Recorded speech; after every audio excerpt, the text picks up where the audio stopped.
État psychologique et érection sont intimement liés.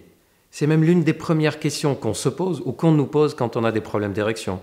Tu serais pas un peu stressé en ce moment? T'aurais pas des problèmes qui te préoccupent? T'es sûr que tu vas bien en ce moment?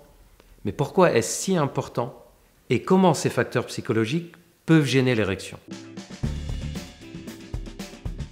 On dit souvent que les facteurs psychologiques, stress, anxiété, dépression, donnent des problèmes d'érection. Mais en fait, ça donne surtout une diminution de l'excitation qui, elle, va donner une diminution de l'érection. Mais alors, comment les facteurs psychologiques diminuent l'excitation? Il y a plusieurs raisons qui expliquent cela. Premièrement, quand on est préoccupé par un problème, quand on a une situation qui nous rend tendu, notre cerveau finit par cogiter de façon plus importante. On est tout le temps en mode réfléchir, raisonner. Et logiquement, on devient un peu moins disponible pour tout ce qui est légèreté, amusement, et donc moins disponible pour la sexualité et pour le plaisir sexuel. C'est un peu comme si vous allez voir un film au cinéma et que vous êtes préoccupé par un problème ou que vous avez une période difficile. Vous allez voir le film et de temps en temps penser au problème. Et au final, on ne va pas bien apprécier le film et vous allez avoir l'impression d'avoir jamais été vraiment dedans. Mais pendant les rapports sexuels, c'est à peu près la même chose. Deuxième explication, c'est que quand on est dans un état de tristesse, d'épuisement mental ou de dépression, on perd ce qu'on appelle l'élan vital, c'est-à-dire l'envie de faire des choses, l'impulsion, la pulsion de vie. Et on peut avec ça, bien naturellement, perdre l'envie d'avoir des rapports sexuels ou avoir envie, mais sans une excitation qui est forte. Et en conséquence, on aura une érection qui est affaiblie. C'est même très fréquent que le trouble de l'érection révèle cet état de dépression ou d'épuisement mental. Pourquoi? Parce qu'on peut très bien avoir une sorte de dépression, ou à la limite de la dépression, et faire semblant que tout va bien. On peut aller à un repas et sourire, alors qu'intérieurement on n'est pas bien. La partenaire peut nous demander si tout va bien et on peut répondre oui, alors qu'en réalité non. On peut tricher avec ça, mais on ne peut pas tricher avec sa propre excitation. On ne peut pas faire semblant d'être excité. Il faut une véritable excitation pour que l'érection soit présente.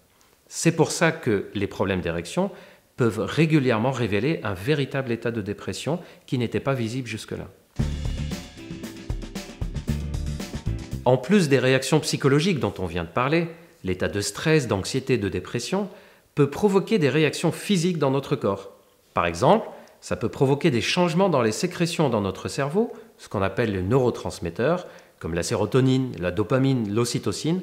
Or, ce sont des neurotransmetteurs impliqués dans l'anxiété et la dépression, et ils sont aussi impliqués dans l'excitation et l'érection.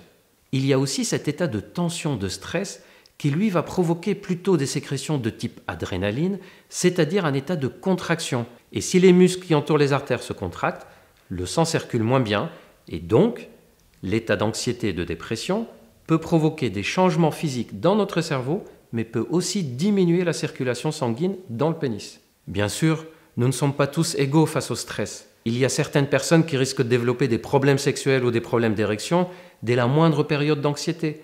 Il y a des personnes qui sont naturellement anxieuses.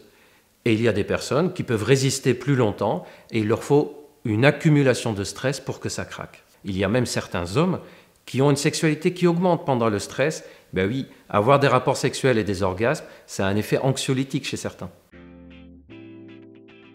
On entend souvent dire que le sexe est bon pour le moral. Mais on oublie tout aussi souvent qu'il faut un bon moral pour que le sexe se passe bien. Donc, si on tente de réduire l'anxiété, de jouer un peu sur les facteurs psychologiques, on va améliorer l'érection et la sexualité.